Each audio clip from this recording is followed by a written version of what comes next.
बिस्मिल्लाहिर्रहमानिर्रहीम। It's math 327 functional analysis.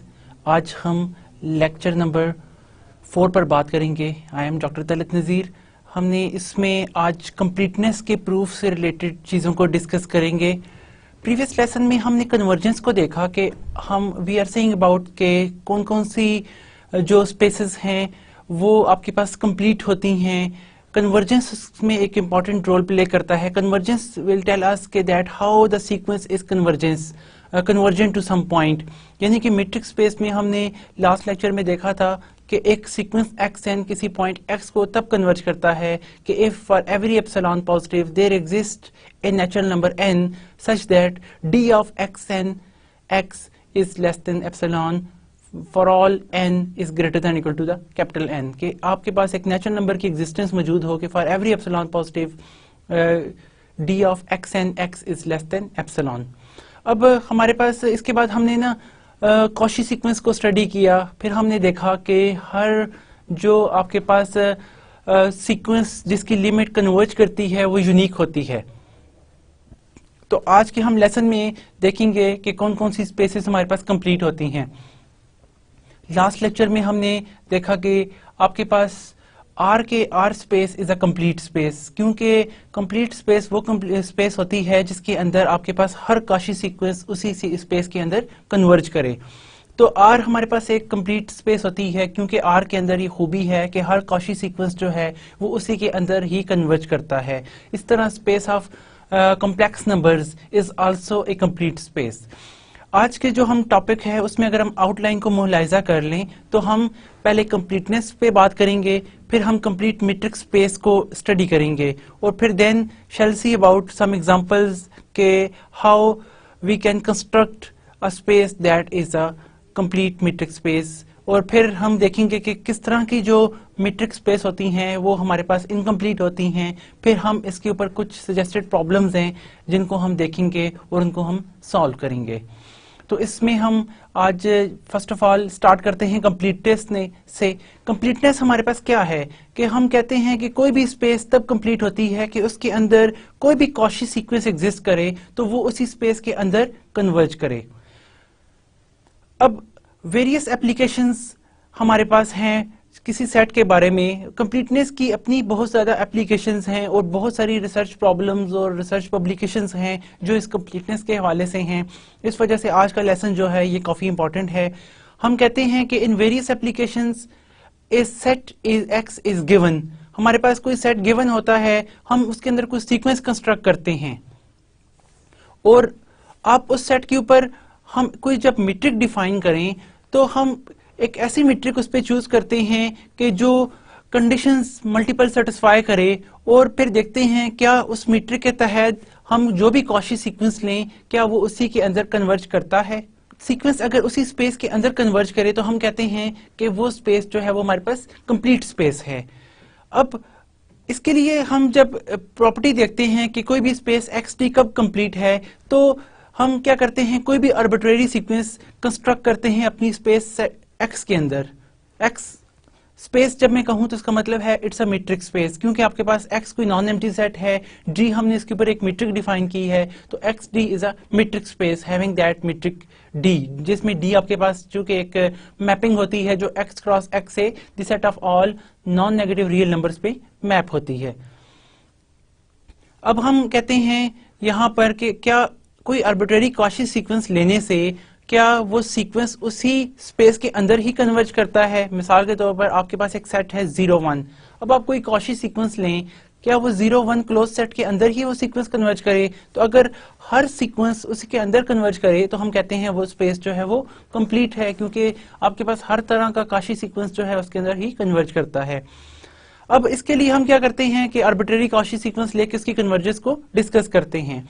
For different spaces के लिए हमारे पास मुख्तलिफ किस्म की कम्प्लेक्सिटी है but they are approximately the same general pattern. हमारे पास पैटर्न हमेशा सेम यही होता है, यानी कि हम देखेंगे कि कौन से स्टेप्स हम फॉलो करें तो हम अपनी स्पेस की कंप्लीटनेस को चेक कर सकते हैं। यानी कि कंस्ट्रक्ट एन एलिमेंट एक्स, कोई एलिमेंट एक्स हम चूज करें लिमिट पॉइंट के लिए कि वो सीक्वेंस अगर हम कोई लेते हैं जो सीक्वेंस हम आर्बिट्रेरी चूज कर रहे हैं वो उस पॉइंट को कन्वर्ज करता है और वो आपका एलिमेंट होना चाहिए उसी सेट x का। The next is prove that x is in the space that we considered, कि वो जो स्पेस है, वो जो सेट x है, वो आपका हमने ये शो कर देना है कि वो एलिमेंट जो है वो इसी स्पेस को बिलोंग करता है। और अब तीसरी बात ये है कि प्रूव द कन्वर्जेंस, हमने कन्वर्जेंस शो करनी है कि वो जो आपने एक्स एन सीक्वेंस लिया है, जो कॉशी सीक्वेंस है, आर्बिट्रेरी कॉशी सीक्वेंस, वो उसी पॉइंट एक्स को कन्वर्ज करता है in the sense of the metric, उस मीट्रिक के तहत जो आपने उस सेट के ऊपर डिफाइन की है। हमने लास्ट क्लास में देखा था कि एक सेट के ऊपर बहुत सारी मीट्रिक डिफाइन की जा सकती हैं। मिसाल के तौर पर सेट ऑफ नेचुरल नंबर्स पर अगर हम देखें या सेट ऑफ रियल नंबर्स पर अगर हम देखें तो हमारे पास एक मीट्रिक है x minus y whole absolute, एक और मीट्रिक है x absolute minus y absolute. इस तरह आप मल्टीपल टाइप जो है वो मीट्रिक कंस्ट्रक्ट कर सकते हैं। Rn पर भी हमने कुछ एग्जांपल्स देखी हैं डिफरेंट मीट्रिक कंस्ट्रक्ट करने की, और स्पेस ऑफ कॉम्प्लेक्स नंबर्स पर भी हमने देख चुके हैं एग्जांपल्स। तो आपके पास हम देखते हैं कि क्या वो कॉशी सीक्वेंस उस पॉइंट को कन्वर्ज करता है जो स्पेस के अंदर मौजूद है। अब हम कुछ एग्जांपल्स कंस्ट्रक्ट करते हैं। फर्स्ट ऑफ ऑल के we shall present completeness proof for some metric spaces which occur quite frequently in theoretical and practical investigations. For instance, our first example is about the Rn, completeness of Rn and the completeness of Cn, the collection of all complex numbers. ठीक है, n tuples हम complex number ले लें या space of real numbers ले लें, ठीक है, space of Rn ले लें, यूक्लिडियन स्पेस जो एन डायमेंशनल स्पेस है हमारे पास, या यूनिटरी स्पेस, ये दोनों स्पेस हमारे पास कंप्लीट हैं। अब कंप्लीटनेस के लिए हमारे पास जो स्ट्रेटजी हम अभी डिफाइन कर चुके हैं वो क्या है कि हर कॉशी सीक्वेंस, हर आर्बिट्रेरी कॉशी सीक्वेंस जो है वो इसी स्पेस के अंदर कन्वर्ज करता है। For instance, first of all we consider Rn, हम Rn स्पेस लेते हैं x और हम इसके ऊपर कोई मीट्रिक डिफाइन कर लेते हैं। फॉर एग्जांपल कि we have a metric xy is the summation from j equal to 1 to n xi I minus eta I whole square, then इस समेशन का स्क्वायर रूट, यानी कि आपके पास ये एक Rn के अंदर यूक्लिडियन मीट्रिक है। इसके अंदर आपके पास हर x जो है वो xi I है, xi I जो है वो एक n टपल सीक्वेंस है। इस तरह y जो है वो भी n टपल जो है xi I उसमें मौजूद हैं, xi1 xi2, अब y जो है वो eta1 eta2 up to eta n, ये हमारे पास कलेक्शन मौजूद है, इसके अंदर Rn के एलिमेंट्स हैं, तो ये मीट्रिक हमारे पास डिफाइंड है।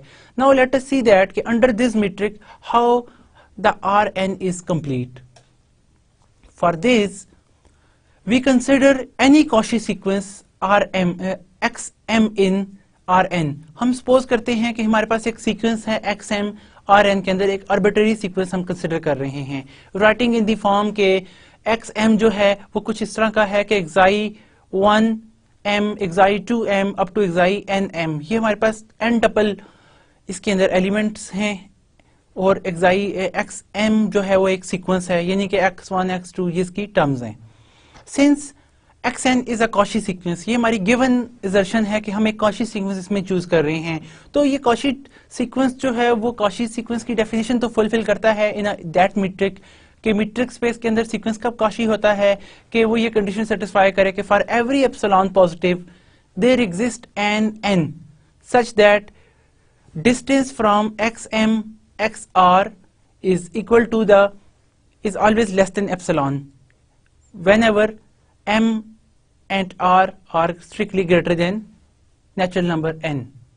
अब हम यहाँ पे चूंकि हमारा गिवन ले रहे हैं कि हमारा sequence xm is a Cauchy sequence, so hence it satisfies this condition that for every epsilon positive there exists a natural number n, capital N, such that d distance from xm xr, that is the summation from j equal to 1 to n xi jm minus xi jr whole square, then after summation its square root, that is strictly less than epsilon, यानी कि हर epsilon के लिए ये condition follow होती है हमारे पास कि for where m and n are strictly greater than the capital N।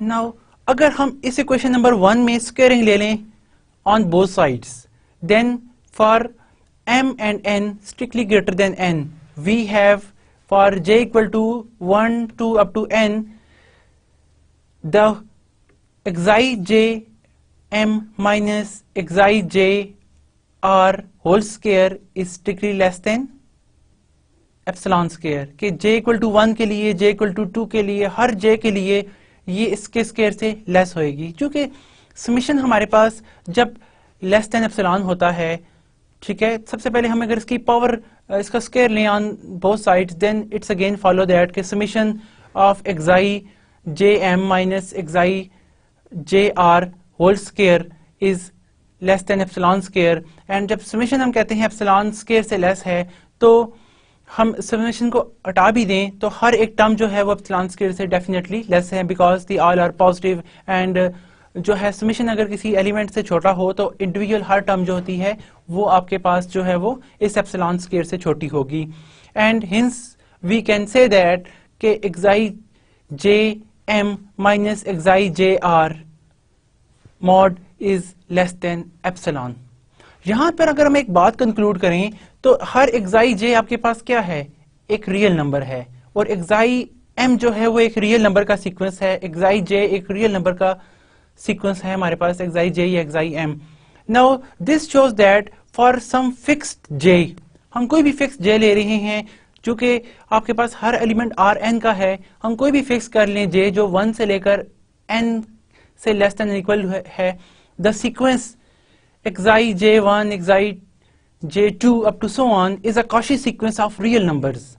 ये हमारे पास ना हर एक टर्म इसकी जो है वो एक Cauchy sequence of real number है, Cauchy sequence of real numbers। और चूंकि हमें पता है कि आपके पास रियल स्पेस जो है R वो कंप्लीट होती है, R के अंदर हर Cauchy sequence जो है वो कन्वर्ज करता है, तो इसका मतलब ये है कि it always converge, and we can say that कि xi jm किसी xi j को कन्वर्ज करता है as m tend to infinity, यानी कि हर j के लिए, j1 के लिए भी कन्वर्ज करता है, j2 के लिए, j3 के लिए, तो हर m तक के लिए जो है हमें एक रियल नंबर rn में मिल जाता है कि आपका हर xi jm जो है वो उस r j के एलिमेंट को कन्वर्ज करे। यानी कि इसकी एग्जांपल हम अगर r स्क्वायर में देखें, r स्क्वायर के अंदर आपके पास एक सीक्वेंस है, यानी कि xn yn टाइप, तो xn जो है वो x को कन्वर्ज कर रहा है, yn y को कन्वर्ज कर रहा है, तो it's mean that the xn yn जो है वो कन्वर्ज कर रहा है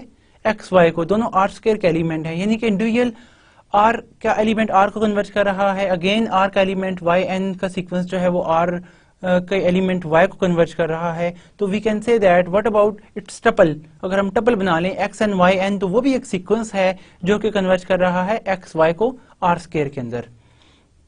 तो इसी तरह हम ये एक्सटेंशन rn तक कर सकते हैं कि कोई भी हम xm सीक्वेंस लें तो वो पहला, इसकी जो पहली टर्म है वो दूसरे n टपल की पहली टर्म को कन्वर्ज करेगी, rn के अंदर जो सीक्वेंस है इसकी सेकंड टर्म वो सेकंड एलिमेंट को कन्वर्ज करेगी, थर्ड को, इस तरह xi m जो है वो xi m को के एलिमेंट को n टपल के एलिमेंट को कन्वर्ज करेगी ऑर्डर वाइज। तो यहां से हम देख सकते हैं कि using these n limits we define x, हम एक x डिफाइन कर सकते हैं having xi1 xi2 up to xim, के हमारे पास जो इसकी j वाइज टर्म है, यानी कि xi1m वो xi1 को कन्वर्ज करता है, xi2m जो है वो xi2 को कन्वर्ज करता है, xi3m xi3 को कन्वर्ज करता है, और xim जो है nm xin पावर m जो है वो xim को कन्वर्ज करता है। तो इसका मतलब, और हमारे पास क्लियरली ये जो एलिमेंट है xi1 xi2 up to xin ये rn का एलिमेंट है, तो इसका मतलब ये हुआ कि हमारे पास ये जो सीक्वेंस हमने लिया xm, ये सीक्वेंस हमारे पास एक rn के एलिमेंट को कन्वर्ज कर रहा है, क्योंकि इसकी हर टर्म जो है ना वो रियल नंबर की के एलिमेंट को कन्वर्ज कर रही है, xi1 को xi2 को अप टू xin को कन्वर्ज कर रही है। तो वी कैन से दैट कि अगर हम limit r tends to infinity ले लें तो वी ऑब्टेन दैट के डिस्टेंस फ्रॉम xm और x is less than equal to the epsilon for all m is greater than n। तो दिस शोज दैट कि आपको एक पॉइंट x मिल गया, आर एन के अंदर के सच दैट कि हमारा जो सीक्वेंस एक्स एम है इस पॉइंट को कन्वर्ज करता है। और ये चूंकि हमारे पास सीक्वेंस आर्बिट्रेरी है आर एन के अंदर और ये आर एन के एक एलिमेंट को कन्वर्ज कर रहा है, एंड इसका मतलब ये है कि हमारे पास ये प्रूफ हो गया कि it's the completeness of R n, the space R n is complete because if we pick any arbitrary sequence which is Cauchy in Rn, then we can show that we can pick at least one element in the space such that कि आपका ये sequence xn जो है वो उस element को converge करता है।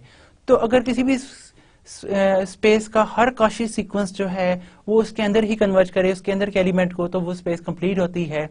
Hence Rn fulfill the definition and we conclude that कि for this arbitrary sequence जो कि कन्वर्ज करता है Rn के अंदर, तो हमारी ये स्पेस जो है वो कंप्लीट है। अब इसी तरह के हम स्टेप्स फॉलो करके शो कर सकते हैं कि हमारे पास space of unitary Cn is also complete, यानी कि आप Cn के अंदर कोई Cauchy सीक्वेंस ले लें, arbitrary Cauchy सीक्वेंस जो कि Cauchy सीक्वेंस की कंडीशन को फिलफिल करे।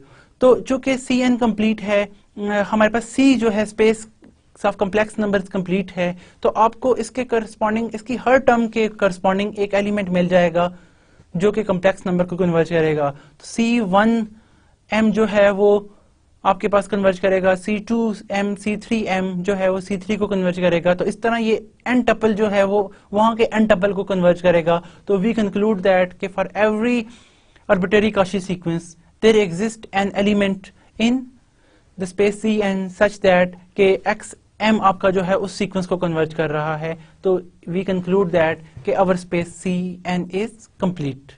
तो ये हमारे पास कंप्लीटनेस की एक अच्छी टेक्निक है जिसको हम फॉलो करके मुख्तलिफ स्पेसेस की कंप्लीटनेस को स्टडी कर सकते हैं, डिस्कस कर सकते हैं। कंप्लीटनेस की property itself it's a very worthful property. आपके पास बहुत सारी स्पेसेस जो हैं कंप्लीट होती हैं तो उनमें बहुत ज्यादा कैरेक्टरिस्टिक्स पाई जाती हैं।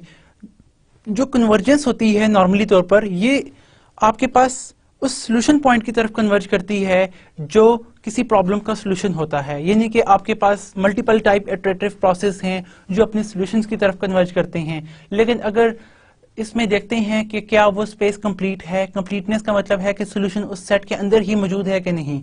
अगर स्पेस कंप्लीट ना हो तो इसका मतलब है कि वो जो आप सीक्वेंस ले रहे हैं उसके अंदर वो उसके अंदर कन्वर्ज ही नहीं करता। जब उसके अंदर कन्वर्ज ही नहीं करता तो how we can say that कि इसका सॉल्यूशन एग्जिस्ट करता है। तो इसका मतलब ये है कि सॉल्यूशन इसका स्पेस के अंदर एग्जिस्ट नहीं करता। So it's mean that there is no solution about such problem. तो इसकी बहुत ज्यादा एप्लीकेशंस हैं जिनको हम एट द एंड भी स्टडी करेंगे, लेकिन यहाँ पर हम देखते हैं द इंपॉर्टेंस ऑफ कंप्लीटनेस के किसी भी स्पेस का कंप्लीट होना कितना जरूरी है कि आप कोई भी आर्बिट्रेरी Cauchy सीक्वेंस आप लें तो वो उस स्पेस के अंदर ही कन्वर्ज करना चाहिए। Here the next example is about the completeness of L infinity, the space of bounded sequences. अब आपके पास ये स्पेस ऑफ बाउंडेड सीक्वेंस है ये भी ऑलवेज कंप्लीट होती है। क्यों कि अगर आप इसके अंदर कोई आर्बिट्रेरी Cauchy सीक्वेंस ले लें, suppose that we have a sequence xm be any Cauchy sequence in this space L infinity where इसके अंदर जो सीक्वेंस होते हैं वो किस तरह की फॉर्म में होते हैं, xi1m xi2m up to the so on, यानी कि हमारे पास एक collection of all bounded sequence की एक कलेक्शन है। Since the metric on L infinity is given by, हम मीट्रिक देख चुके हैं कि हम मुख्तलिफ जो स्पेसेस हैं उन पर कौन कौन सी मीट्रिक डिफाइन करते हैं। तो L infinity पे चूंकि बाउंडेड सीक्वेंस है तो हमारे पास बाउंडेड सीक्वेंस का जो है वो लिम सुप एग्जिस्ट करता है। तो हम यहाँ पे इस पे जो हमारे पास मीट्रिक है वो d of xy is the supremum of j absolute of xij minus eta j के इक्वल है। तो हम अंडर दिस मीट्रिक ये शो कर सकते हैं कि हमारी जो L infinity मीट्रिक है ये कंप्लीट है। व्हाट इज द वे, आप कोई आर्बिट्रेरी Cauchy सीक्वेंस यहाँ पे हमने चूज कर लिया xm जो कि हम कहते हैं Cauchy है। अब जो कि Cauchy सीक्वेंस है और यहाँ पे हमारे पास इसकी हर टर्म जो है ना वो xij और ईटा j टाइप है, यानी कि x xij और y ईटा j टाइप ले लें। तो xm आपके पास जो है वो Cauchy सीक्वेंस गिवन है, तो इसका मतलब है it fulfil the definition of a Cauchiness that for every epsilon positive there exist a natural number n such that for all mn strictly greater than capital N we have the distance from xm and xn is strictly less than epsilon. It's mean कि supremum of j, absolute of xij m minus xij n is strictly less than epsilon. अब हम यहाँ पर जब supremum less than epsilon है तो हम कह सकते हैं हर j के लिए, तो फॉर एवरी फिक्स j, अगर हम कोई भी फिक्स j ले लें, यानी कि j आपके पास क्या है, कोई आर्बिट्रेरी नंबर है, अब हर एक के लिए लेस देन एप्सिलॉन है, तो वी कैन कंक्लूड दैट कि आपके पास xi j m minus xi j n absolute that is also strictly less than epsilon होगा for all mn is greater than the number n. अब यहाँ पे हमारे पास क्या है, hence for every fix j the sequence xi j1 xi j2 up to so on is a Cauchy sequence of numbers. अब यहाँ पे हमारे पास चूंकि नंबर की कलेक्शन है, हर एलिमेंट आपके पास एक रियल नंबर है, तो हम देखते हैं यहाँ पे xi j जो है वो एक कॉची सीक्वेंस की कलेक्शन है, और कॉची सीक्वेंस किसका, नंबर्स का. तो चूंकि r कंप्लीट है तो आपका हर रियल नंबर का जो सीक्वेंस होता है वो एक रियल नंबर को कन्वर्ज करता है by the completeness of r. So we can conclude that कि xi j m जो है वो xi j को कन्वर्ज करेगा as m tends to infinity. ये फॉर एवरी फिक्स j के लिए है. तो हर फिक्स j के लिए आपको मिल जाए कलेक्शन, तो इसका मतलब क्या हुआ कि for every infinitely many elements आपको हर एक के लिए xi1 xi2 up to so on हर एक के लिए एलिमेंट मिलते जा रहे हैं, सच दैट कि आपका हर xi जो है xi m उस पॉइंट को कन्वर्ज करता है. तो इसका मतलब ये हुआ कि we can define an element x in the form of xi1 xi2 xi3 up to so on, that के हमारा जो इस सीक्वेंस बाउंडेड सीक्वेंस की हर टर्म है वो इसके हर टर्म को कन्वर्ज करती है. और अब आपके पास ये भी हर एक बाउंडेड नंबर है, आपके पास x के हर एलिमेंट बाउंडेड है, तो इसका मतलब क्या हुआ कि आपके पास ये जो है x ये L इंफिनिटी को बिलोंग करता है, जिसमें xm आपका सीक्वेंस जो है वो इस x को कन्वर्ज कर रहा है. यानी कि तमाम बाउंडेड सीक्वेंस की कलेक्शन के लिए आपकी हर टर्म का एलिमेंट एक बाउंडेड नंबर को कन्वर्ज करता है, तो वो बाउंडेड नंबर की जो कलेक्शन है वो भी एक सीक्वेंस आपके पास बन जाती है जो कि L इंफिनिटी को बिलोंग करती है. तो इसका मतलब ये हुआ कि आपने वो जो आर्बिट्रेरी कॉची सीक्वेंस xm लिया वो आपके पास x को कन्वर्ज करता है. सो whenever the limit n tends to infinity, we conclude that the absolute of xi j m minus xi j is less than or equal to the epsilon for all m is greater than capital N. Since xm जो है वो xi j of m है और वो L infinity का element है, यानी कि ये sequence is a collection of this sequence is a collection of bounded sequences. So there exists a real number km such that xi jm is less than equal to the km, के हर element के लिए आपके पास एक bounded element मौजूद है, हर element के लिए आपके पास एक km मौजूद है कि उसका हर एलिमेंट का आप सम लें वो आपके पास km से लेस होगा फॉर ऑल j के लिए, यानी कि j1 j2 up to so on. तो हर एलिमेंट के लिए आपके पास बाउंडेड सीक्वेंस की कलेक्शन आ जाती है. तो we can obtain by triangular inequality के xi j mod is less than equal to the xi j minus xi j m plus xi j m is less than equal to the epsilon plus km. यानी कि यहाँ पर हमने triangular inequality में क्या चीज add की, xi j m on right hand side. तो आपके पास चूंकि xi j minus xi j m का डिस्टेंस जो है वो लेस देन क्या है, एप्सिलॉन बाय इक्वेशन 2 स्टार. तो इससे हमारे पास क्या बन जाता है कि xi j मॉड हम लेते हैं वो लेस देन आ जाता है आपके पास epsilon plus km, where km आपके पास आर्बिट्रेरी एलिमेंट है. तो मतलब ये हुआ कि आपके पास x जिसका हर element xi1 xi2 up to so on है, तो वो हर xi j आपके पास वो बाउंडेड होगा कि यानी कि हमें एक epsilon plus km type element मिल जाता है जो xi j से बड़ा है. तो आपके पास ये collection of all bounded sequence जो है वो एक बाउंडेड सीक्वेंस के एलिमेंट को कन्वर्ज करती है. तो इससे ये साबित हो जाता है कि ये जो लिमिट पॉइंट आपको मिलता है ये भी L इंफिनिटी का है. तो hence the inequality holds for every J, हर जे के लिए होल्ड करती है। J1 के लिए आप लें तो वो तब भी आपके पास एप्सिलॉन प्लस KM है, हर एक के लिए मौजूद है। तो इसका मतलब ये हुआ कि आपके पास वो सारे एलिमेंट जो हैं वो बाउंडेड हैं। तो it's a collection of bounded sequence and the right hand side does not involve J, चूंकि आपके पास वहां पे जे है नहीं, हर के लिए आपको एक फिक्स एलिमेंट मिल जाता है। तो बाउंडेड सीक्वेंस यहाँ से आपके पास ऑब्टेन हो जाते हैं।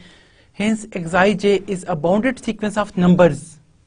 दिस इम्प्लाइज दैट x जो है वो आपके पास L इंफिनिटी को बिलोंग करता है। पिछली स्लाइड में हमने यानी कि कंक्लूड किया था कि आपके पास जो we are to show that कि x जो है वो L इंफिनिटी को कैसे बिलोंग करता है। हमने यहाँ पे देखा कि इसके x जो है उसका हर एलिमेंट जो है वो bounded by epsilon plus KM है। तो इससे वी कंक्लूड दैट कि it's a collection of bounded sequence. Sequence का बाउंडेड होता है जब उसकी हर टर्म जो है वो बाउंडेड होती है। तो आपके पास जो x है उसका भी हर एलिमेंट जो कि बाउंडेड है तो वो L इंफिनिटी का हिस्सा बन जाता है। तो वी कंक्लूड दैट कि आपके पास Xij is bounded sequence of numbers. This implies that कि x that is the collection of Xij belongs to L infinity. Also from the 2 star we have d of xmx which is the supremum of j, absolute of Xijm minus Xij is less than equal to epsilon whenever m is greater than the capital N. ये कैसे? आपके पास पिछली equation में क्या है कि for all j absolute of Xijm minus Xij is less than and equal to epsilon.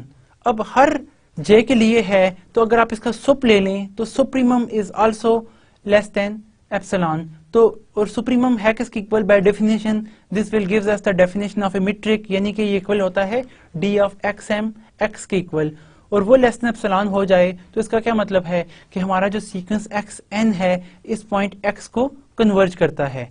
तो we conclude that कि आपका सीक्वेंस जब xm जो है वो x को कन्वर्ज करता है, hints this sequence xm is a Cauchy sequence which was an arbitrary sequence in space L infinity. Hence we conclude that the space L infinity is a complete under this metric D, which is the supremum of J of Xijm minus Xijn और Xijr. इसी तरह से हम completeness देखते हैं, completeness of C, the collection of all convergent sequences of complex numbers हो या sequence of convergent sequence of real numbers हो, अब which the metric induced from the L infinity space. L infinity space में क्या होते हैं? the collection of all bounded sequence. अगर sequence bounded हो तो उसका लेम सुप एग्जिस्ट करता है। तो हमने अभी मीट्रिक देखी कि L infinity में हमारे पास जो मीट्रिक है वो कौन सी है? d of xy equal to the supremum of j absolute of Xijm minus Xijr, where Xijm जो है वो भी आपके पास एक बाउंडेड सीक्वेंस है और Xijr भी। तो आपके पास ये स्पेस जो है वो भी कंप्लीट है, यानी कि बाउंडेड सीक्वेंस ले लें, that is a special case. It's also provide us कि ये आपके पास स्पेस जो है वो कंप्लीट होती है कि इसके अंदर हर काशी सीक्वेंस आपके पास कन्वर्ज करता है। किस तरह से? क्योंकि C इज अ सब स्पेस ऑफ L इंफिनिटी, और L इंफिनिटी क्या है? कंप्लीट स्पेस है। चूंकि अभी हम प्रूव कर चुके हैं कि L इंफिनिटी हमारे पास the space of L infinity is a complete space. तो अगर किसी भी स्पेस की सब स्पेस को कंप्लीट प्रूव करना हो तो हम कैसे प्रूव करते हैं? पिछले लेसन में हमने एक चीज देखी थी, एक थ्योरम देखा था, दैट स्टेट के the subspace of a metric space which is complete, किसी भी कंप्लीट स्पेस की सब स्पेस कब कंप्लीट होती है? If and only if it is closed, कि वो स्पेस आपके पास क्लोज्ड हो। तो हम यहाँ पे चूंकि L इंफिनिटी आपके पास कंप्लीट है, C उसकी कोई सब स्पेस है, तो C को कंप्लीट होने के लिए एक ही कंडीशन अगर हम शो कर दें कि C अगर क्लोज है तो C आपके पास जो है वो कंप्लीट हो जाएगी, because we have a result के अगेन आई रिपीट यू कि the subspace of a complete metric space is complete. Subspace complete कब होती है किसी कंप्लीट मीट्रिक स्पेस की? इफ एंड ओनली इफ कि वो सब स्पेस आपके पास क्लोज हो। तो need to show that this space is closed. तो क्लोज शो करने के लिए हमारे पास एक अच्छा वे ये है जो हमने पिछले लेसन में भी देखा कि आपके पास कोई स्पेस क्लोज कब होती है कि उसके अंदर हर मौजूद सीक्वेंस जो है वो उसके अंदर ही कन्वर्ज करे। अगर हम ये शो कर दें कि अगर हम कोई आर्बिट्रेरी कन्वर्जेंट सीक्वेंस इस स्पेस के अंदर लेते हैं और वो इसी स्पेस के अंदर कन्वर्ज करता है, इट्स मीन दैट कि हमारी ये स्पेस जो है वो क्लोज्ड है। और जो कि क्लोज्ड होगी, इसकी जो ऊपर सुपर स्पेस है वो भी अगर कंप्लीट है तो वी कंक्लूड दैट के आवर दिस सब स्पेस इज आल्सो कंप्लीट। इसके लिए हम कंटिन्यू करते हैं आगे कि सपोज दैट के आपके पास we just need to show that कि आपके पास C जो है वो क्लोज्ड है इन L इंफिनिटी, और हम कंक्लूड कर लेंगे कि हमारी जो स्पेस है वो कंप्लीट है। अब हम कोई आर्बिट्रेरी एलिमेंट ले लेते हैं X which is xi J belongs to the C को लेयर। चूंकि हमारे पास हर सीक्वेंस हम CN में लें तो आपके पास उसकी कन्वर्जेंस आपके पास C में लें तो C को लेयर के अंदर उसकी कन्वर्जेंस हमें जरूर मिलती है, क्योंकि वो आपके पास क्लोज सेट होता है। क्लोज सेट जो होता है वो अपनी हर लिमिट को अपने अंदर अटेन करता है। तो हम कंसिडर करते हैं फॉर एनी X जो कि आपके पास एक कन्वर्जेंट सीक्वेंस है एक्साइज J जो किसको बिलोंग करती है, C को लेयर को। चूंकि C को लेयर आपके पास एक क्लोज सेट है तो डेफिनेटली ये सीक्वेंस जो है हम ऐसा सीक्वेंस यहाँ पे ले सकते हैं जो कि इसके अंदर कन्वर्ज करे। The closure of C bar mean C closure. There are XN, आपके पास एक सीक्वेंस जरूर ऐसा होगा कन्वर्जेंट सीक्वेंस जो C को बिलोंग करता है, क्योंकि C is a space of all convergent sequence है आपके पास सच दैट के आपको एक सीक्वेंस XN जरूर मिलेगा जो इस पॉइंट X को कन्वर्ज करेगा। यानी कि दूसरे वर्ड्स में हर X के लिए एक XN एग्जिस्ट करता है सीक्वेंस C के अंदर जो कि इस X को कन्वर्ज करता है। अब C बार क्लोज सेट होता है और हमें पता है कि हर सीक्वेंस क्लोज सेट में तो जरूर कन्वर्ज करता है। अब ये शो करना है यहाँ पे कि क्या वो C बार और C आपस में इक्विवेलेंट हैं। अगर C इक्वल टू C बार हो जाए तो हमें पता है वो सेट क्लोज होता है। Hence for any epsilon positive there is an n natural number n such that for n is greater than n for all and for all j we have the absolute of xi jm minus xi j is less than and equal to dxn x is less than epsilon by 3।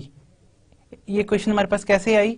अब देखें हमारे पास ये sequence जो है हमने लिया एक convergent sequence लिया जो कि x पॉइंट को कन्वर्ज करता है जो C के कोलेयर में है।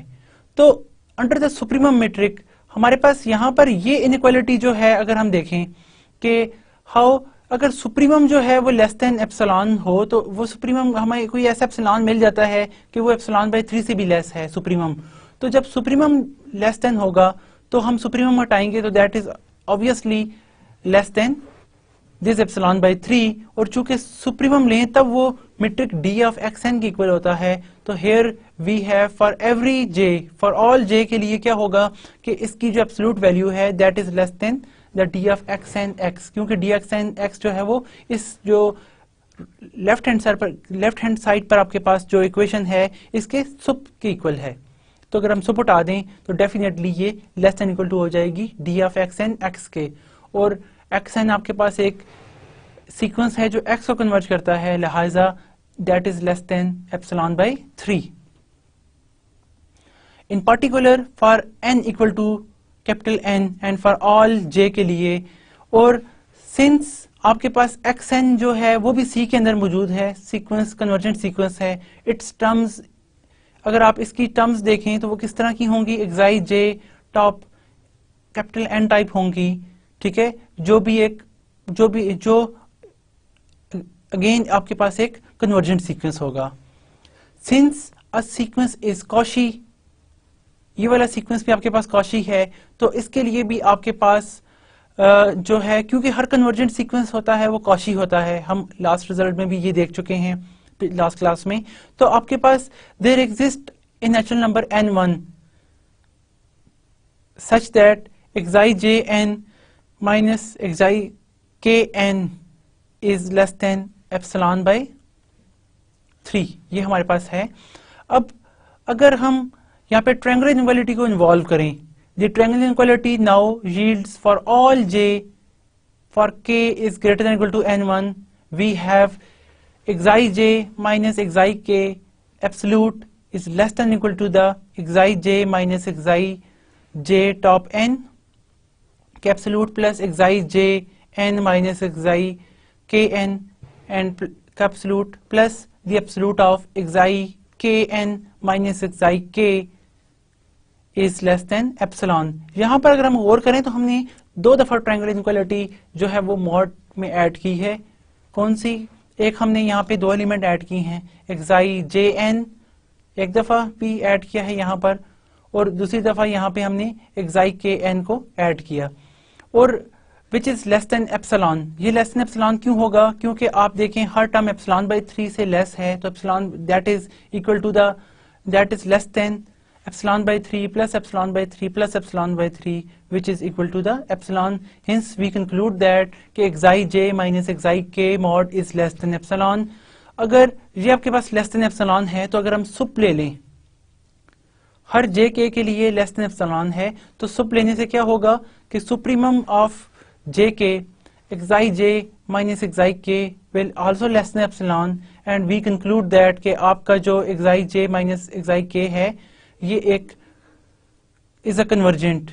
हाउ इट इज कन्वर्जेंट कि xi j और xi k का डिस्टेंस जो है वो लेस देन एप्सिलॉन है।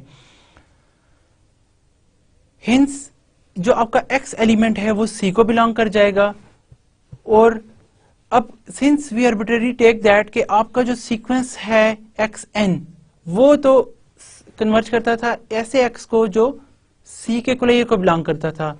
अब वो पॉइंट x जो है वो c को बिलोंग करता है, तो दिस इंप्लाइज दैट कि c closure is contained in the c, but always we know that कि c is contained in c closure and hence we conclude that कि c equal to the c closure. अगर कोई भी set अपने कोलेयर के equal होता है तो वो सेट हमारे पास क्लोज हो जाता है। This prove the closeness of c in L infinity, यानी कि जो c है स्पेस वो सब स्पेस है L इंफिनिटी की और वो क्लोज है। तो इस वजह से आपके पास C अगर क्लोज है तो वो कंप्लीट होगी, क्योंकि कोई भी क्लोज सब स्पेस किसी सुपर स्पेस में होती है जो कि कंप्लीट है, तो वो सब स्पेस भी कंप्लीट हो जाती है and completeness of C follows. Again we discuss about the completeness of LP space, space of all P summable sequence अगर हम ले लें आपके पास ये भी कंप्लीट होती है। हेयर आपके पास कोई भी P आप ले लें that is either 1 2 3 but less than infinity, the P summable space. हम xn कोई भी आर्बिट्रेरी कॉची सीक्वेंस अगर हम पिक करते हैं LP स्पेस में, वेयर xm जो है is in the terms of xi 1m xi 2m up to so on, जिसमें हमें पता है कि xi 1m mod plus xi 2m mod plus up to so on, इन सब को अगर हम सम करते हैं तो that is less than epsilon, यानी कि ये P समेबल है हमारे पास।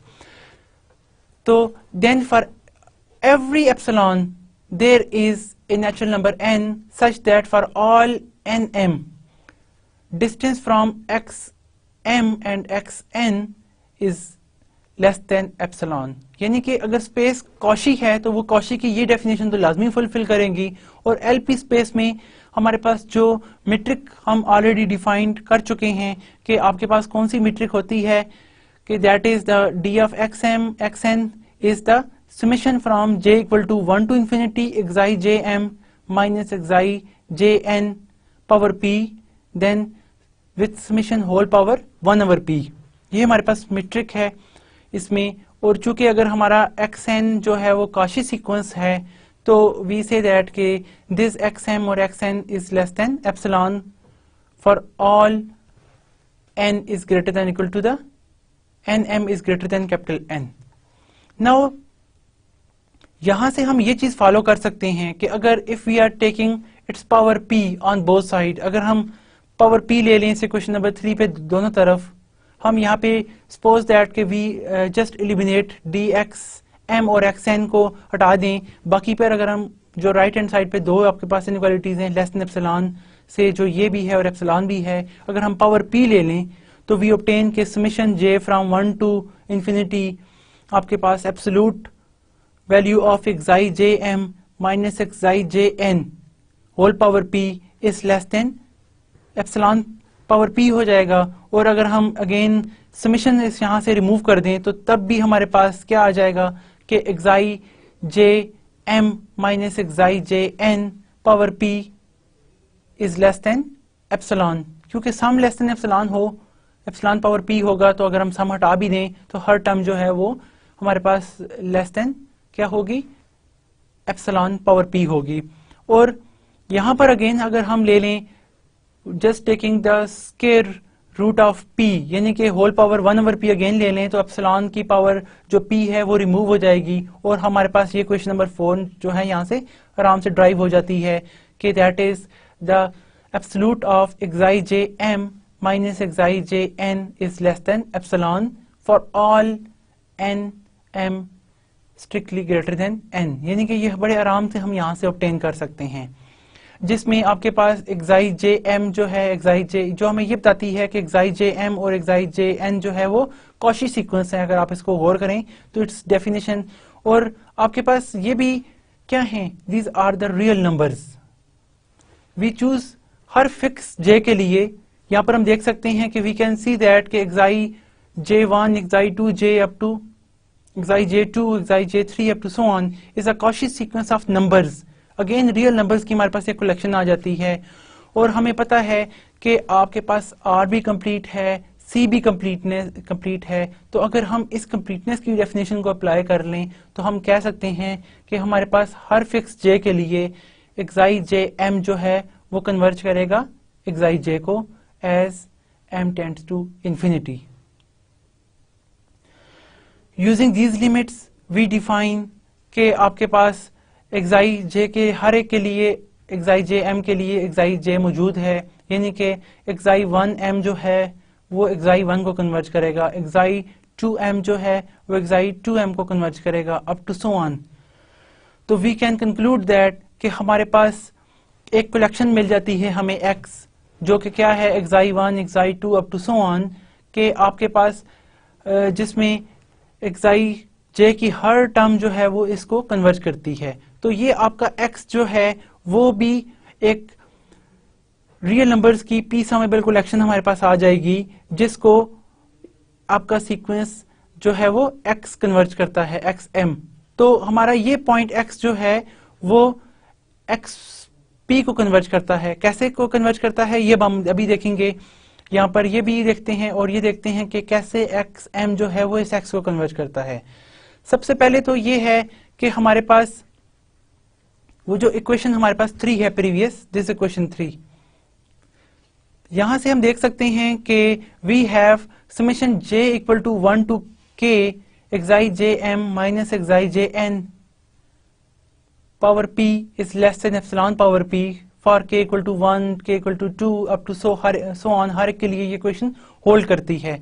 अगर हम लिमिट टेंड टू इंफिनिटी यहाँ पर ले लें, वी ऑब्टेन दैट कि हमारे पास क्या ऑब्टेन हो जाएगा यहाँ से रिजल्ट कि xi j m mod minus xi j power p का summation from j equal to 1 to k is less than epsilon power p, और ये किसके लिए है, हर k के लिए अगेन होल्ड करेगा, k equal to 1, k equal to 2 up to so on. तो इससे ये कंक्लूड होता है कि हमारे पास हर एक्साई जे एम जो है वो एक्साई जे को कन्वर्ज करता है। तो यहां से वी कैन सी दैट कि एक्साई एम माइनस एक्साई जे ले, एक्साई जे एम माइनस एक्साई जे लें तो वो डिफरेंस जो है, चूंकि यहाँ से आपके पास एक्स एम माइनस एक्स की इक्वल है और वो एल पी को बिलोंग करता है कि it's the collection of p summable sequence, यानी कि it's a p summable sequence के हर एक आपके पास एप्सिलॉन, इसका सम जो है ना एप्सिलॉन पावर पी से लेस है। तो इसका मतलब ये हुआ कि आपका एक्स एम जो है वो इस एक्स को कन्वर्ट करता है जो कि एल पी स्पेस में मौजूद है। अब एक्स एम जो हमने लिया था सीक्वेंस वो एल पी स्पेस में है, it follows by the Minkowski inequality. Minkowski inequality जो है वो सम के लिए होती है। वी नो, हम यहाँ से ये कंक्लूड कर सकते हैं कि x that is equal to the x m plus x minus x M. और आपके पास एलपी स्पेस में समेबल सीक्वेंस मौजूद है, पी समेबल। तो दो समेबल सीक्वेंस का सम भी जो है वो उसी स्पेस में मौजूद होता है, क्योंकि हमारे पास ये स्पेस है। स्पेस के अंदर ये खूबी होती है कि वहां के आप कोई भी दो एलिमेंट लें दोबारा उसी को बिलोंग करते हैं। तो आपके पास यहाँ पर पहला सीक्वेंस हमारे पास क्या है, एक्स एम। दूसरा sequence x minus x m ले लिया, वो भी एलपी को बिलोंग करता है। तो अगर हम इन दोनों को सम करें तो एलपी को बिलोंग करेगा, लेकिन इसका सम जो है वो एक्स इक्वल है। यहां से हम ये कंक्लूड कर लेते हैं कि हमारा जो एक्स पॉइंट है वो स्पेस एलपी को बिलोंग करता है। Further more the series in 5, यानी कि हमारे पास ये जो 5 नंबर पे जो सीरीज है, यानी कि इसको हम 5 नंबर का ही नाम दे देते हैं, रिप्रेजेंट दैट के आपके पास जो एक्स एम और x का जो p समेबल है इंप्लाइज दैट के x m converges to x, कि आपका ये जो सीक्वेंस है ये इस x पॉइंट को कन्वर्ज करता है।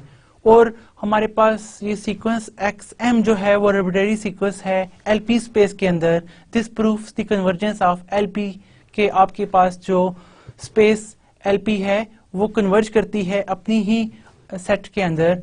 एंड वी कंक्लूड दैट कि आपके पास जो स्पेस एलपी है वो कंप्लीट है, क्योंकि आप हर कॉची आर्बिट्रेरी सीक्वेंस लें वो इसी स्पेस के अंदर कन्वर्ज करता है, where you can take any p equal to 1 2 3, हर एक के लिए ये जो है आपके पास स्पेस जो है वो कंप्लीट है। Now completeness of all continuous functions defined on close set A B. Collection of all continuous functions जो कि ए बी क्लोज इंटरवल पे डिफाइन है, ये स्पेस भी कंप्लीट है। आप जिसमें ए बी कोई भी इंटरवल ले लेते हैं क्लोज इंटरवल आर के अंदर। सपोज दैट अब यहाँ पे हमारे पास क्या है, फंक्शंस की कलेक्शन है।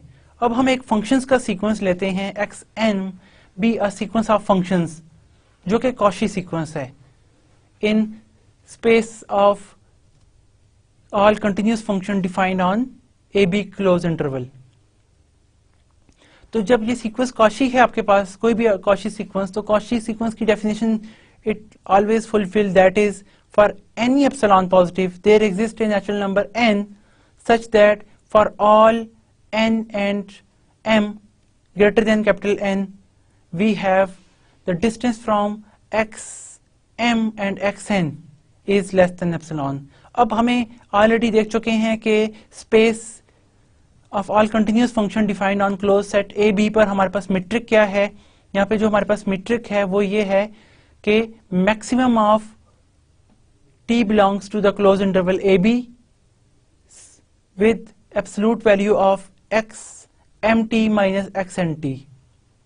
यहाँ पे इसकी एब्सोल्यूट वैल्यू, चूंकि यहाँ पे आपके पास हर x जो है वो एक सीक्वेंस है जिसमें t जो है वो आपके पास रियल नंबर है defined from close interval a B. तो आपके पास collection of all it's a space of all continuous functions, तो हम हर कंटिन्यूअस फंक्शंस का जो सम एग्जिस्ट कर रहा है यहाँ पे that is less than epsilon. हमारे पास इट्स अ मीट्रिक, क्योंकि हर कंटिन्यूअस फंक्शन जो होते हैं वो कंटिन्यूअस फंक्शंस की कलेक्शन एक बाउंडेड सेट बनाती है, और बाउंडेड सेट का जो है वो मैक्सिमम एग्जिस्ट करता है, हमारे पास मैक्सिमम ले सकते हैं। यहाँ पे हम जे सेट जो है वो क्लोज सेट ए बी से डिनोट कर रहे हैं। Hints for every fixed T, जिसको हम टी नॉट कह देते हैं, जो क्लोज सेट जे में है, यानी कि j which is a B close interval, we have x M t not minus x n t not absolute is less than epsilon for all m n strictly greater than capital n. हम यहाँ से ये बड़े आराम से conclude कर सकते हैं, यानी कि क्वेश्चन नंबर 6 हमें बताती है कि आपके पास हर टी के लिए ये मैक्स लेस देन एप्सिलॉन है। तो मैक्स अगर मैक्स जो है वो हर जे की वैल्यू के लिए लेस देन एप्सिलॉन हो, तो इसका मतलब ये है कि जे की हर फिक्स वैल्यू के लिए भी ये लेस देन एप्सिलॉन होगा, और मैक्स आप हटा भी दें तो that is again less than epsilon. Now this shows that कि आपके पास x1 t0 x2 t0 is a Cauchy sequence of real numbers, क्योंकि हर एक का इमेज आप देखें, x1 t0 एक फंक्शन है, t20 एक फंक्शन है, ये तमाम फंक्शन ऑफ रियल नंबर्स हैं जो किसी एक रियल पॉइंट, इसका हर एक का इमेज आपके पास एक रियल नंबर आ रहा है, तो हर एक रियल नंबर की कलेक्शन आपको मिल गई। और again by the property of R that R is complete space, और हर जो है R एक कंप्लीट स्पेस है जिसके अंदर हर कॉशी सीक्वेंस कन्वर्ज करता है। वी से दैट के आपके पास एक्स एम जो है वो t0 के लिए एक्स t0 को कन्वर्ज करेगा when ever m converges to infinity. In this way we associate with each t belongs to the j. अभी हमने t0 के लिए देखा, जो t0 जो है वो ab क्लोज इंटरवल का एलिमेंट है, तो हर t जो क्लोज इंटरवल ab यानी कि j का एलिमेंट है उसके लिए हमारे पास एक xmt हमें मिल जाएगा जो xt को कन्वर्ज करेगा। हम हर एक यूनिक रियल नंबर ऑब्टेन कर सकते हैं xt इसके लिए। This define point wise a function x on j, कि आपको एक पॉइंट वाइज हर पॉइंट के लिए, हर t0 के लिए, t1 t2 जितने भी r के एलिमेंट हैं हर एक के लिए हमें एक सीक्वेंस मिल जाता है जो कि r को कन्वर्ज करता है। एंड वी कंक्लूड दैट कि आपका जो है एलिमेंट है वो इस पॉइंट को कन्वर्ज करता है। वी शो दैट कि x जो है वो कैसे CAB collection of all continuous functions defined on close set AB पर कन्वर्ज करते हैं, और XM जो है वो इस x को कन्वर्ज करता है। फ्रॉम दिस इक्वेशन 6, ये हमारे पास जो इक्वेशन 6 है जिसमें हमने मीट्रिक डिफाइन की है कि हमारा सीक्वेंस xn जो है वो कॉशी है।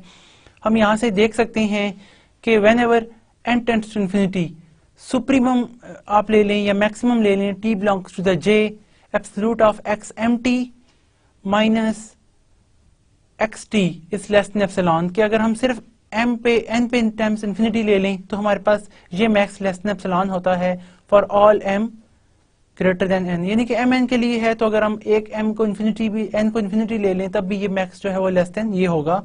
और मैक्स को अगर हम यहाँ से रिमूव भी कर दें तो हमारे पास क्या होगा, for every t belongs to the j xmt minus xt is less than equal to the epsilon whenever m is greater than capital N। तो यहाँ से हम कंक्लूड कर लेते हैं कि xmt जो है वो xt को कन्वर्ट करता है, जिसमें आपके पास हर xmt जो है वो आर्बिट्रेरी है। तो इसका मतलब ये हुआ कि आपके पास ये आर्बिट्रेरी जो सीक्वेंस है वो कन्वर्ट करता है xt को यूनिफॉर्मली। यूनिफॉर्मली का मतलब ये है कि हर एक एलिमेंट के लिए एक के लिए एक को कन्वर्ट करता है। यूनिफॉर्मली को हम थोड़ा सा आगे भी डिस्क्राइब करेंगे इस स्लाइड के बाद, लेकिन यहाँ पर हम देख सकते हैं कि हर एक इंडिविजुअली जो है xmt जो है वो xt को कन्वर्ज कर रहा है on close interval close set j के अंदर। Since xms is a continuous on t, क्योंकि ये हमारे पास कलेक्शन ऑफ कंटिन्यूअस फंक्शन है defined on close set j and the convergence is uniform, the limit function x भी आपके पास limit function है, क्योंकि ये कलेक्शन आपके पास तमाम कंटिन्यूअस फंक्शंस की है। यहाँ पे xt भी आपके पास एक कंटिन्यूअस फंक्शन है जो defined on close set j पे है। तो हमारे पास इसकी लिमिट जो है वो हमें मिलती है, वो भी एक फंक्शन है, यानी कि कलेक्शन ऑफ फंक्शंस एक फंक्शन को कन्वर्ज करती है। As we know from the calculus, क्योंकि आपके पास r का हर एलिमेंट r का आप कोई भी सीक्वेंस लें वो r के एलिमेंट को कन्वर्ज करता है, तो यहाँ पे हर एक का इमेज जो कि एक रियल नंबर आता है वो रियल नंबर को कन्वर्ज करता है। तो आपके पास जो कलेक्शन ऑफ जो सीक्वेंस है वो एक सीक्वेंस ऑफ फंक्शंस है, वो एक सीक्वेंस को कन्वर्ज कर रही है, और वो सीक्वेंस जो है वो भी हमारे पास क्या है, कन्वर्जेंट सीक्वेंस है जो डिफाइंड है क्लोज सेट AB के ऊपर। तो इसका से ये कंक्लूड होता है कि इसकी जो लिमिट है x वो बिलोंग करती है C of AB close set को। Also xm belongs to the x and this shows that the space C defined on closed set AB, which is a convergence, the space of all continuous functions, तो ये आपके पास जो space होगी वो complete होगी, क्योंकि आपने आर्बिट्रेरी कॉशी सीक्वेंस xm जो लिया है इसमें वो इसके अंदर ही कन्वर्ज करता है। इस तरह हमने यहाँ पे देखा कि आपके पास जो collection of all continuous functions है वो आपके पास क्या है, इट्स अ complete स्पेस। हमें यहाँ पे एक बात अगर हम देखें कि स्पेस ऑफ ऑल जो आपके पास है collection of all continuous functions वो कंप्लीट है। इसकी सब स्पेसेस बहुत सारी हैं। मिसाल के तौर पर पोलिनोमियल फंक्शंस अगर हम ले लें तो every polynomial function is continuous, तो पी एन आप जो ले लें, P N defined on close set A B, तो वो इसकी सब स्पेस है। हम पी एन को भी कंप्लीट शो कर सकते हैं। उसमें पी एन जो है इसकी सब स्पेस है, तो उसको कंप्लीट कैसे शो करेंगे हम? उसकी जो सब स्पेस है उसको कंप्लीट शो करने के लिए it is important that we need to show that कि पी एन का जो पी एन जो स्पेस है वो इक्वल है पी एन के कुलैयर के, यानी कि हमें सिर्फ उसको क्लोज शो करना ही काफी है, क्योंकि हमें पता है किसी भी स्पेस के अंदर कोई सेट आपके पास ना कंप्लीट मीट्रिक स्पेस की जो सब स्पेस है वो तब ही कंप्लीट होती है अगर वो क्लोज हो। तो सिर्फ क्लोज शो कर दें पी एन को, तो आपके पास जो इस तरह हम प्रूव कर सकते हैं कि जो पी एन है वो कंप्लीट है सी स्पेस ए बी के अंदर। यूनिफॉर्म कन्वर्जेंस का हमने जिक्र किया, तो यूनिफॉर्म कन्वर्जेंस के हवाले से हमारे पास कन्वर्जेंस थ्योरम है कि कन्वर्जेंस एक्स एन, हमारे पास एक्स एम एक सीक्वेंस है जो एक्स को कन्वर्ज करता है in space C A B के अंदर, is uniform convergence. That is के एक्स एम जो है convergence uniformly on A B close interval to X, के हर टर्म यूनिफॉर्मली एक्स आप एम जो है वो देखें हर टी के लिए T1, T2, T3, हर टी जो आप क्लोज सेट ए बी में से ले रहे हैं हर एक के लिए यूनिफॉर्मली यानी कि पॉइंट वाइज कन्वर्ज कर रहा है हर एक एक्स टी के पॉइंट के लिए। हर टी के पॉइंट के लिए आप जो भी टी इसमें से आर्बिट्रेरी लेते हैं क्लोज सेट ए बी के अंदर। Hence the metric on C A B describe uniform convergence on close set A B and this reason is sometime called the uniform metric. हम इसे यूनिफॉर्म मीट्रिक भी कहते हैं क्योंकि यूनिफॉर्मली ये point wise convergence है। यहाँ पे आपके पास हर टी जो कि बिलोंग करता है ए बी क्लोज सेट उसके लिए। अब हम देखते हैं इनकम्प्लीट मीट्रिक स्पेसेस के बारे में कि कौन कौन सी आपके पास स्पेसेस इनकम्प्लीट हैं। अब अगर आपके पास इनकम्प्लीट स्पेस में अगर आप बहुत आसान सी एग्जांपल अगर आप देखते हैं तो I shall share with you the open set 0, 1। अब आपके पास यहां पर 1/n एक कॉशी सीक्वेंस है। 1/n कॉशी सीक्वेंस जो है वो कन्वर्ट करता है 0 को, और 0 तो मौजूद ही नहीं है ओपन सेट 0 से लेकर 1 तक, तो ये स्पेस आपके पास कंप्लीट नहीं है। तो जब हम किसी स्पेस को शो कर दें कि वो इनकम्प्लीट होती है तो कम से कम हमें अगर एक कॉशी सीक्वेंस ऐसी मिल जाए कि जो उसके अंदर कन्वर्ज नहीं करती तो वो स्पेस कंप्लीट नहीं होगी। यानी कि we just construct a single counter example. तो इस सिलसिले में हमारे पास बहुत सारी और भी एग्जांपल हैं। We can construct for example अगर हम किसी स्पेस क्यू के मतलब कहते हैं the space of all rational numbers, the set of all rational numbers with usual metric defined as के d of x y equal to the x minus y where x and y are the rational numbers आपके पास is not complete। ये आपके पास space complete नहीं है।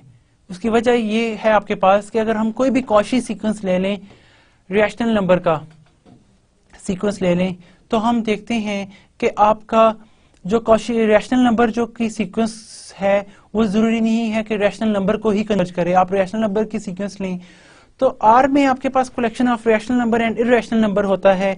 और अगर आपको R को अगर प्रिसाइजली देखें जिस तरह कि आप कैलकुलस में देख चुके हैं कि हर रैशनल नंबर के साथ एक इरैशनल नंबर होता है, रैशनल इरैशनल देन, तो आपका ये जो सीक्वेंस ऑफ रैशनल नंबर है ये नॉर्मली तौर पर इरैशनल नंबर को भी कन्वर्ट कर जाता है। तो आप यहाँ पर देख सकते हैं कि आपकी जो स्पेस Q है ये कंप्लीट नहीं है। हम इससे पहले Q को देख चुके हैं। Q आपके पास डेंस है। डेंस का मतलब ये है, अब Q का कुलैयर लें तो वो R के इक्वल आता है।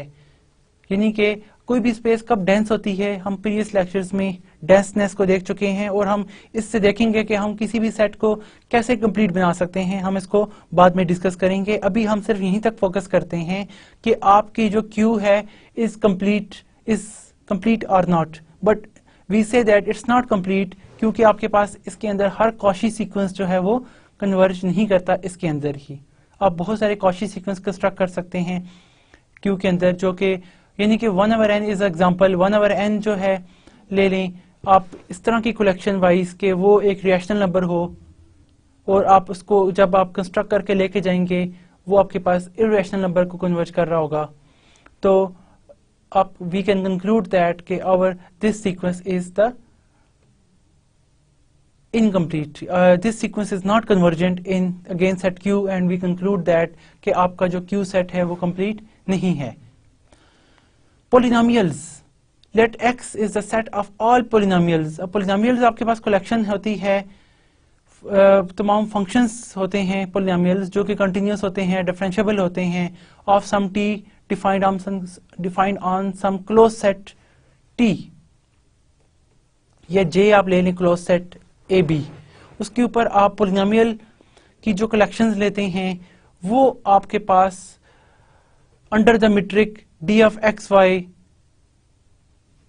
वाई डिफाइंड एज के maximum of t belongs to the j absolute of x T minus Y T.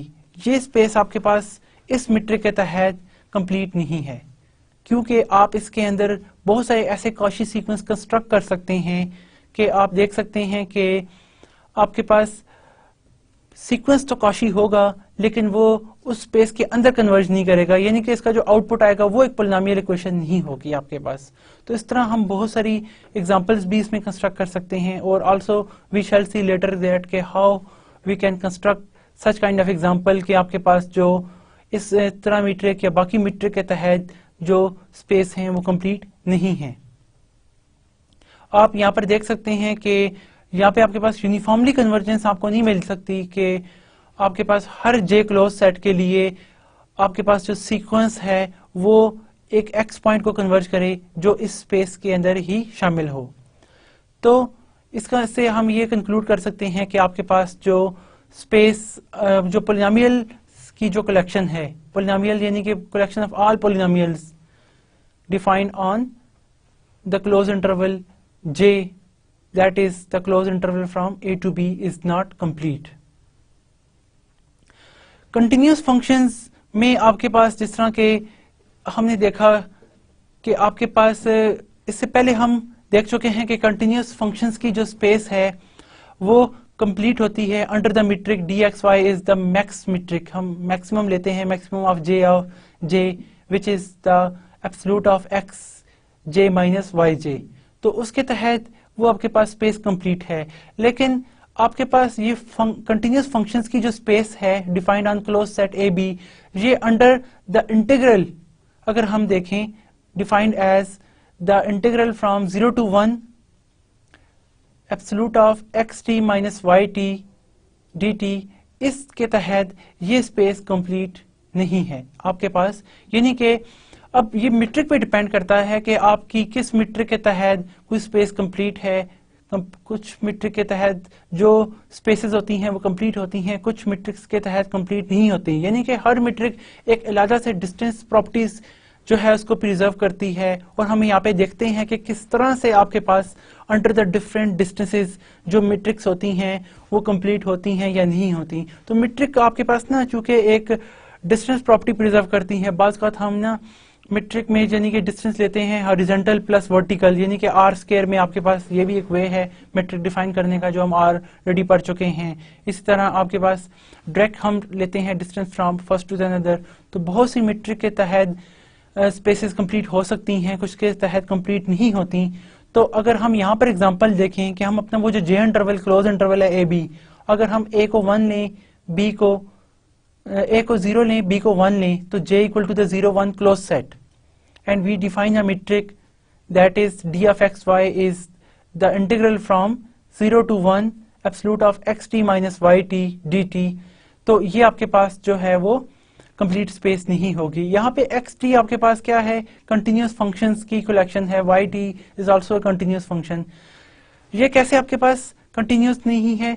We shall construct एक कंक्रीट काउंटर एग्जांपल। हम एक काउंटर एग्जांपल कंस्ट्रक्ट करते हैं और देखते हैं कि ये स्पेस कंप्लीट कैसे नहीं है। हम क्या करते हैं, एक कॉची सीक्वेंस सबसे पहले तो इसके अंदर चूज करते हैं as defined in the first figure, like कि आपके पास XM एक सीक्वेंस है, एक्स एम आपके पास सीक्वेंस इस तरह से डिफाइंड है कि X M T is equal to 0 if T belongs to the 0 to 1/2, यानी कि टी हमारे पास 0 से 1/2 के दरमियान है। ओवरऑल तो हमारे पास जो क्लोज सेट है वो 0 से लेकर 1 तक है। तो टी की आधी टर्म्स यानी कि 0 से लेकर 1/2 क्लोज सेट के लिए एक्स एम की टर्म्स जो है वो 0 ले लेते हैं, X M T equal to the 0 output है। और दूसरे के लिए यानी कि जब टी आपका बिलोंग करता है ए एम से 1 तक, यानी कि ए एम क्या है 1/2 + 1/m कर लेते हैं, तो उसके लिए इसका आउटपुट 1 है, यानी कि आधे पे 0 आधे पे 1। इस तरह हम एक कंटिन्यूस फंक्शंस की एक कलेक्शन ले लेते हैं। एक्स टी जो है वो एक आपके पास कंटिन्यूस फंक्शन है defined on the close set 0 1, इसके ऊपर हम डिफाइन कर लेते हैं। तो ये आपका सीक्वेंस कॉशी होगा, यानी कि कैसे कॉशी सीक्वेंस होगा हम इसको पहले प्रूव करते हैं कि for every epsilon positive we need to show that के d of xn is less than epsilon whenever mn are greater than 1/epsilon। इसके लिए तो let us show that this is a Cauchy but it does not convergent, this sequence is not convergent sequence, क्योंकि आपके पास ये अगर हम sequence देखें xmt जो आधी टर्म्स के लिए इसका आंसर 0 है और बाकी टर्म्स के लिए आधे इंटरवल के लिए इसकी वैल्यू 1 है, ये सीक्वेंस जो है ना कन्वर्ज नहीं करता। यहां पर अगर हम फर्स्ट डायग्राम में देखें सीक्वेंस की डिफाइनेस कैसे है आपके पास कि टी जो है वो आपके पास 0 से लेकर 1/2 तक इसका इमेज जो है वो 0 के इक्वल है, यानी कि इसका collection of all sequences that जिनका आउटपुट जो है वो 0 0 के इक्वल है, और इसके बाद इसका आंसर जो है वो 1 के इक्वल है on the rest of that. और फिगर नंबर 2 में हम देख सकते हैं कि आपके पास how we construct the difference between x m and x n under this integration. तो आपके पास ये जो इंटीग्रेशन है being the obtain from the calculus, ये आपके पास ना एक एरिया प्रिजर्व करती है। कौन सा area having in this triangle that is from 1 to 2। ये आपके पास एक्स एम और एक्स एन के दरमियान जो आपके पास एरिया प्रिजर्व है, ये एरिया जो है वो ऑब्टेन होता है बाय दिस मीट्रिक।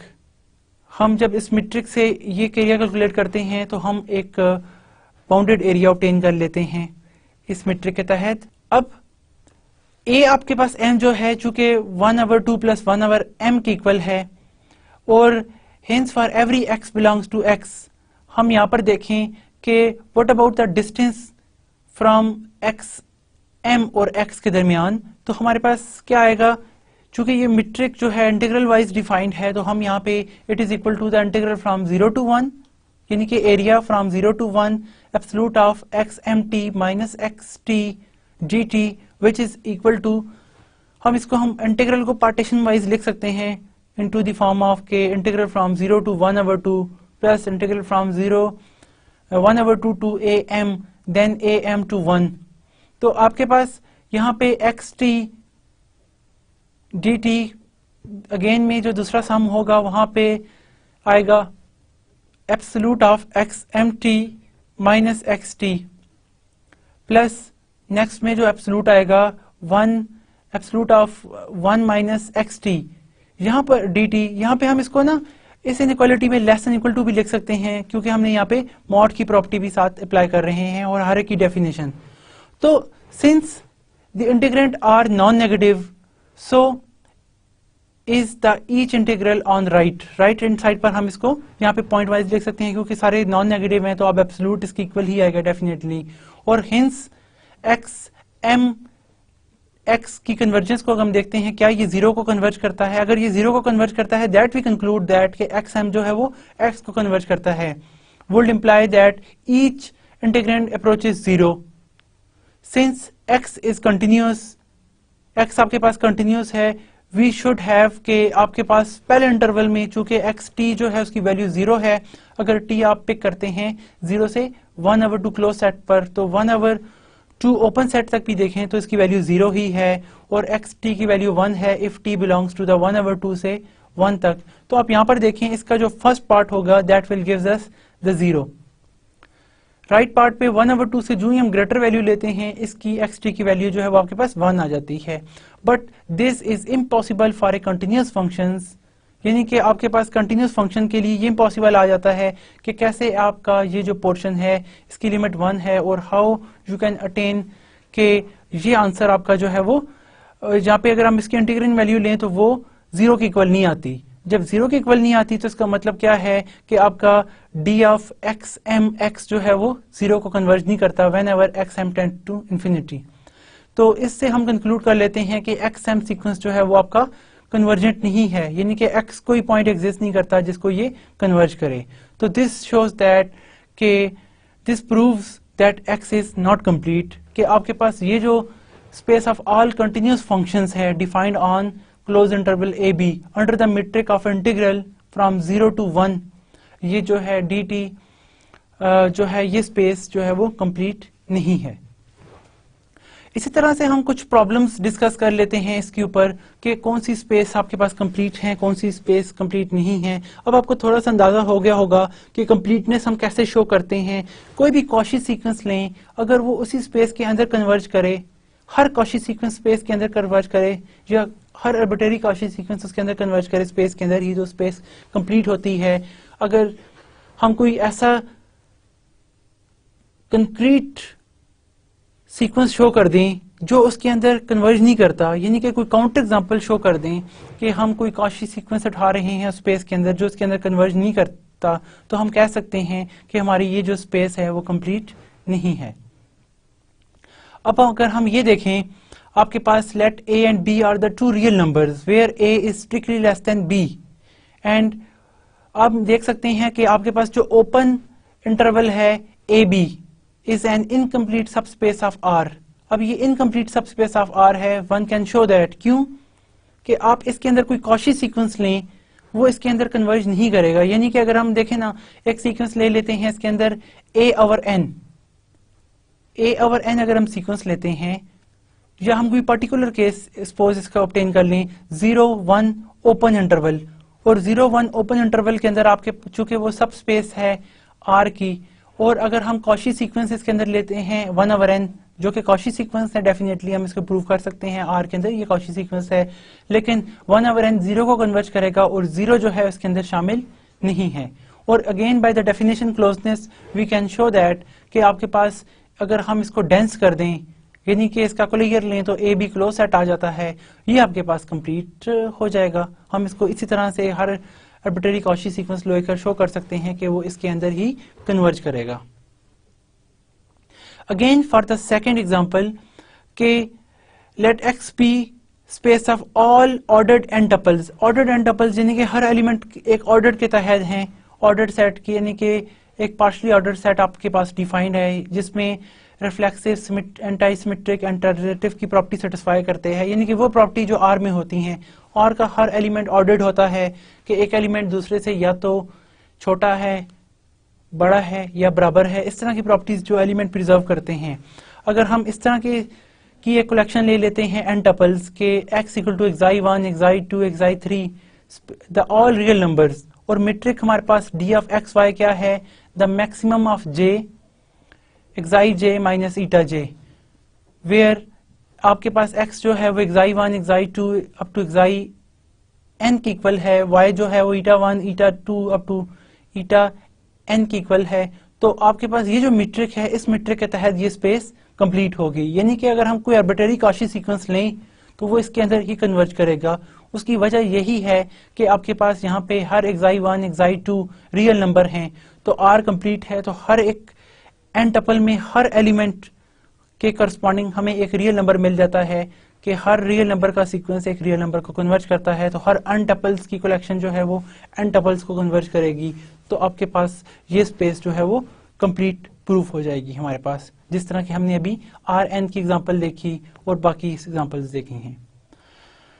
आपके पास let x be the set of all positive integers, और मीट्रिक हम ले लेते हैं d of x, d of mn, इस तरह से कि पॉजिटिव इंटीजर्स का जो डिस्टेंस है वो 1/m माइनस 1/n एब्सोल्यूट के इक्वल ले लेते हैं।